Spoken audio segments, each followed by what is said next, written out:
You wanna set Oh, up I the feel like pitch? I should. Oops. Yeah, I wanted to show people how satisfying this is. Woo, woo. Except I can't do it that way. It just looks cool. Okay, so this one we want to talk about ways. Did we say we're recording already? Did I miss Yeah. that? Yes. Yeah. Okay. Back to topic.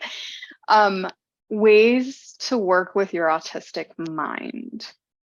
And so we were going to share some personal ways we work with our autistic minds. Like basically this is intended for if you found out you're autistic and you're like, well, what do I do now? Like, what do I do with this information? Okay, like how can I make my life maybe a little more enjoyable or like work with Mhm. the brain? So Yeah. anything come to Yeah. mind for you? I think the first thing that comes to mind is like coming into my autistic identity, I was like, oh, like, so I just have a whole different model brain. Mm-hmm. And, I thought of it as like a car engine or a computer operating system as like, oh, I got the manual for like running Windows, but I have a Mac brain or vice versa. I am not Yeah. promoting any product here. But Just to clarify. it was just one of those things that I was like, oh, okay. So like, where's the manual for how to run my brain? Because I've been trying to run my brain on like neurotypical Yeah. things. And again, I'm going to use like these wild analogies I have no business using, but it's like I was trying to put the wrong kind of oil in, Oh. my engine. Hmm. And I'm I like, like what the that. fuck is wrong with my car? Why won't it go? Oh, because it I've has never like heard the oil one. Do you have the any wrong. other I analogies just made it hiding up. in there? Okay. Oh, I have analogies for days, Mm, days. I think about my hair. I was using shampoo for my hair that was just like killing it, and my scalp would like hurt, and like Ooh, then finally I got shampoo that was good, and I feel so much better right? Yeah, because like I don't know, my scalp needed something different than most people. yeah. I mean, that works too. I have like weird in between hair. It's not straight, it's not curly, very queer hair. Um, but like for decades, I had no idea what to do with it. And then I like stumbled Mm. across some like curl products and I was like, what my hair needs. Okay, cool. What kind of products? Curl, Oh, like curl. hair Oh, I thought you were curl. saying a brand. Got it. Oh, yeah, no. Mm. So yeah, that's like the first thing that came to mind is like, oh, okay, let me throw out the old manual that has not been working because it's not for my brain. And I think part of what we're talking about here is like we need this open source Google Doc that like everybody can contribute to. Like, let's write the manual for the autistic brain. Yeah, like Um, here's some ideas. Because like, and I want to acknowledge like if someone makes it to an adult without knowing they're autistics, I guarantee you've already developed strategies that are helpful to you. mhm, So it's like, all right, let's take those and augment. Let's build more. And so yeah, we can mhm. all take our learned strategies and bring them together. That'd be pretty cool. Yeah. What are some of your strategies? Um, Without a doubt. Well, oh God. Sorry, my brain just went in like three different ways I could explain this. I think as undiagnosed autistics or unidentified, we we're not listening to our feelings and needs for so much of our lives. Mhm, And so I think like the first thing to do is really just like listen to how you're feeling mhm, and what needs are beneath those, like rest and mhm, like and just by starting there, you'll be able to identify so many more strategies because mhm. then you can actually see like what you're needing and you're like, okay, how do I actually meet that? Yeah. And then that also like brings into the conversation, and I might not use the correct language. There's like so many new vocab words that I've learned in this Yeah. journey, right? Because there are words, and I'll put it up when I like go do the research before we put this video out. But like there are people who is it interoception, that's like Oh yeah. the How sensing experience of, inside your body. right. So Like there are like some people am I who hungry? have, Do I need to pee? yeah, Okay, sorry, go different ahead. levels of interoception. Some people do not experience a sensation when their body needs food or when their body needs to go to the bathroom. And that's also part of it. Like, right. So where we say like tune into what is happening and like what are the feelings or the needs under that, sometimes people don't know, and maybe they've spent a Hmm. lifetime like not knowing how to answer the question of like what are you feeling. They're like, I just feels like static, but they Hmm. can't necessarily name like nervous or angry or hungry. Right. And so part of the working with the autistic brain is being able to say like, there are things I can't differentiate. Something is going on. And, like for other people around them to be able to understand this person isn't like being secretive. This person may not be like deliberately trying to hide stuff. They just might not know to answer the question, like, what are you feeling? What's going on right now? Okay. Um, Yeah. So then, because we kind of went abstract there, right? If we go mhm, then into concrete ideas for strategies, um, there's so many because of like the different categories. mhm, And so usually I start like with someone who's fresh to autism, I start with like, okay, what ways can you honor your sensory needs? mhm. And like simple strategies like noise canceling headphones. Like, oh my God, especially on a plane, it is so much better. They're like, so things like that, or like moving the furniture around in your house so you Mhm, don't have the direct light in your eyes when you sit in certain mhm, places. Like I think there was so much that I just tried to tolerate and put up with before that it was like, no, this is how I am. No amount of exposure therapy is going to change it. And so let me just work with it. So for instance, like I hate driving at night because of the lights mhm. reflecting off the road. And now I will literally tell people like I need to go because it's getting dark. Mhm. Whereas I before did I that the wouldn't other do day. that. Did you? I was so proud of myself. I was like, hey, Yeah. can we meet earlier so I can be home before dark? And I was really proud of myself for like Yes. Or expressing that like need. if someone, so I think just being, well, there's one about being vocal. So that's a Mhm. strategy about just say it. Just fucking say it. Like I went to a restaurant with some friends and I was like, hey, can I have that seat instead? Because there was these glaring bulbs and like they were like, oh yeah, Mhm. sure. Or like, oh, that was the other thing. We entered in and they were gonna stick us in this table that had like tables all around it. And I knew I wouldn't be able to hear. And Yeah. so I said, hey, can we actually have that table over there? And the waitress looked at me and she was like, I'm sorry. And then I interrupted her and I said, I'm autistic. I need a table where I'll be able to hear. And then she was like, oh, Good okay. for you. But Good for like, you. I mean, I'm getting bolder and bolder and like just flat out saying it, but that is a strategy. Like, say, Mm, this is what I need. Like, yeah. Tell them about the plane. I don't think I'm ready to talk about the plane. Okay. Sorry. Now everybody's going to be like, that plane. But yeah, I'm not I ready. can edit that out if I need to. Um, but yeah, I think like you said, understanding this is just the thing. I'm not going to get over it. And I don't need to keep sacrificing my experience when sometimes it can be as simple as, hey, could we sit in the corner booth? It's like a little bit more quiet. Um, Yeah.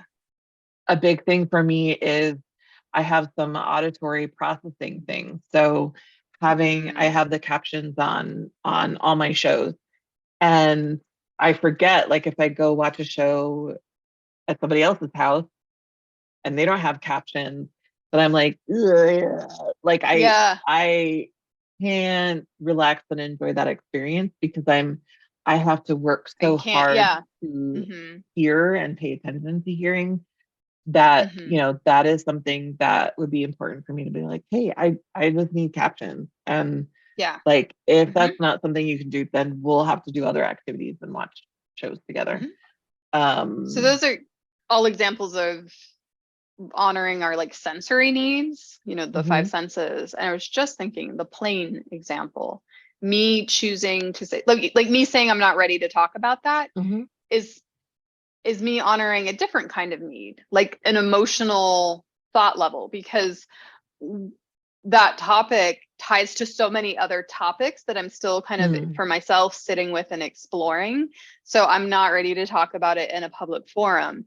And like that is honoring my autistic need, yeah, that my brain needs time to process and kind of think it through mhm, first.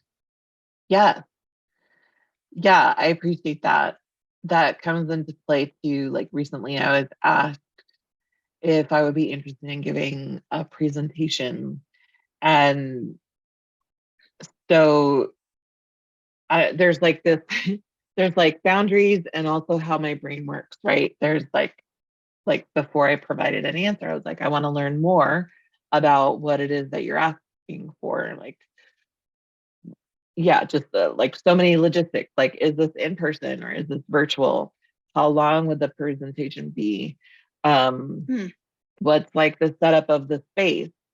What are the expectations of me? Is this like interactive or is this more teaching? Like all of those things Mm-hmm.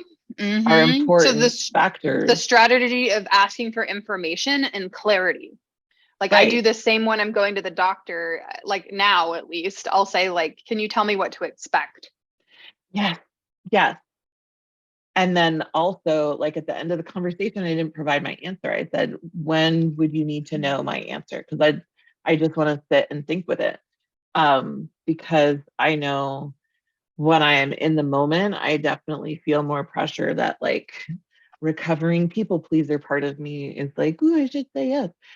But when I ask for, I'd like some time to think about this. Can I let you know by next Friday or, whatever it is? So yeah, there's those two pieces of asking for what to expect. Um, that's also something I have started providing more of. Like when I give Mhm. workshops, I have a slide of like, here's what to expect. This is what we're going to Hmm. do throughout the workshop so that you know what's coming. And I think that that's like, because that's been helpful for me, I want to give that to other people in terms of like, okay, cool.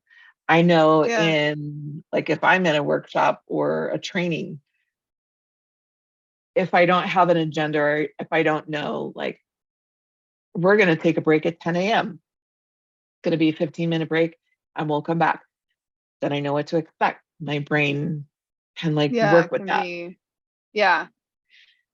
Some other strategies I was thinking about, for instance, like if you're going somewhere new, Mm, strategies of things like, and I think most autistics do this anyways, but like looking it up, getting a visual of where you're going. But some the other Google strategies, image yeah, so you get the yes, photo yes, not up and yeah, down the but street. also like for your brain to also like have a backup plan.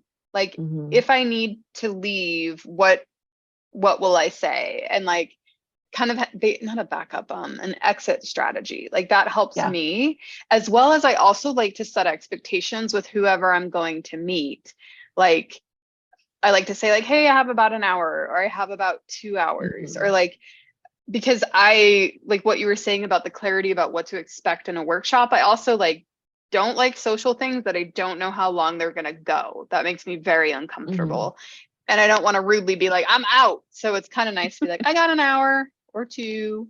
Mm-hmm. And be like, that's Yeah. it. Yeah. And finding, yeah, there are so many things. Um, like I think we talked a little bit about this in another episode, but just like, yeah, like where are the exits? Where's the restroom? Can I Oh like yeah. get in and out. Like, I really hate bench seating because you're like climb over people. I want a freestanding chair that I can move out and not like disrupt other people, or not have Yeah. like just feel the awkwardness of like, ugh, don't put people out, just like suck it up and deal with it and stay put so that, you're not disrupting other people. I don't know if that's necessarily on point, but that's the thing that happens. Mm-hmm. I think too, um, I often talk about, um, I'm trying to think of an example. I don't know if I have one, but like I'll use the phrase like, oh, I'll put that in the crock pot and think about it for a while. Like I use the phrase cognitive crock pot.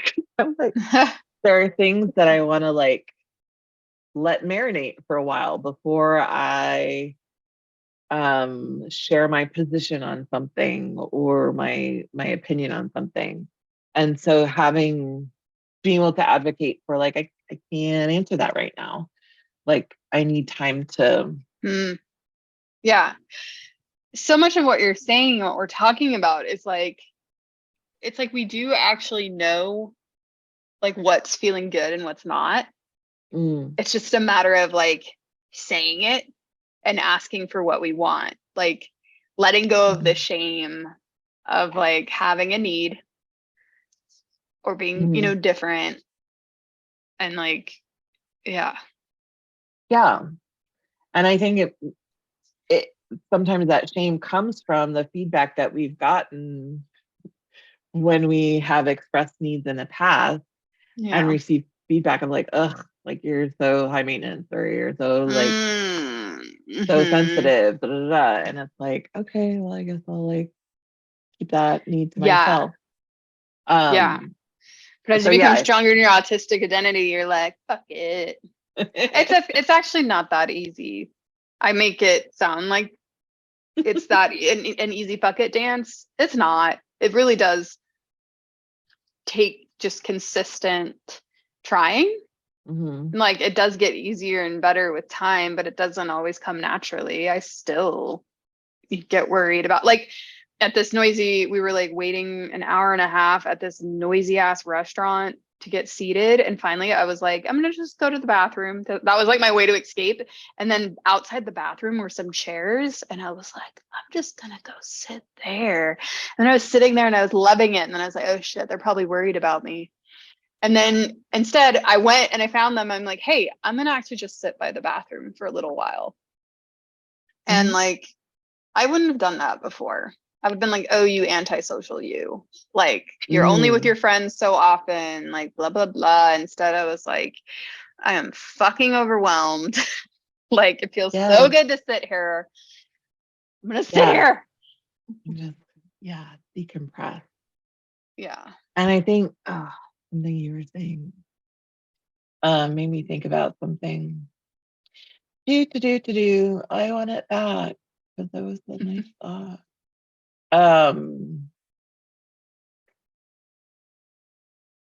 Oh, so right now in my life, the only other being that I live with is my dog, and she's like super accommodating.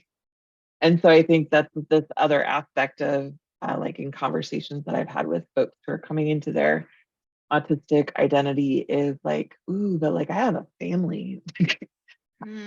How do I navigate like taking up space and asking for what I need when there are also children who need things or a partner who needs things. And I just want to speak to, while that's not my experience, and I feel like it's a kind of privilege to come into this identity with like no one else in my home to have to accommodate or like have certain conversations. I get to just have things how I want them. I don't have to like negotiate or say like, hey, can we do this because it's really more helpful. That's the thing that I just want to honor that other people are experiencing and having to navigate. I also want to honor though, having also come into my autistic identity, single, living alone, and now being in a partnership. there are a whole lot of fucking benefits, quite frankly. Like, there was this part of me that was like, how am I gonna, like, I love that I can just do all my accommodations and they don't impact anyone. And I was, oh my God, are you for real? Oh no, I have to wrap that thought up now. Okay. My timer went off. Take your time. Okay. Do what you gotta do. The point is, like, my partner also helps me with strategies, and my partner also steps in at different times. And like, that is an asset I value that I didn't know was possible. And it's like, oh, well, this is something new and nice. And so, like, while I appreciate you honoring like the value of not being partnered, but there's also some cool benefits too. Yeah. And yeah, I think we're just like trying to acknowledge all the different experiences that like we've had, and also recognize, yeah, there are experiences that other people are having that you know, there can be factors that complicate or that's true. help. Yeah, like, that doesn't mean your partnership is beneficial. But this is, I know we're over, and like, the point is, like, we're not trying to speak for every autistic. We get that we're all different, and so make your strategies suited to yourself. That was my wrap up. I love it.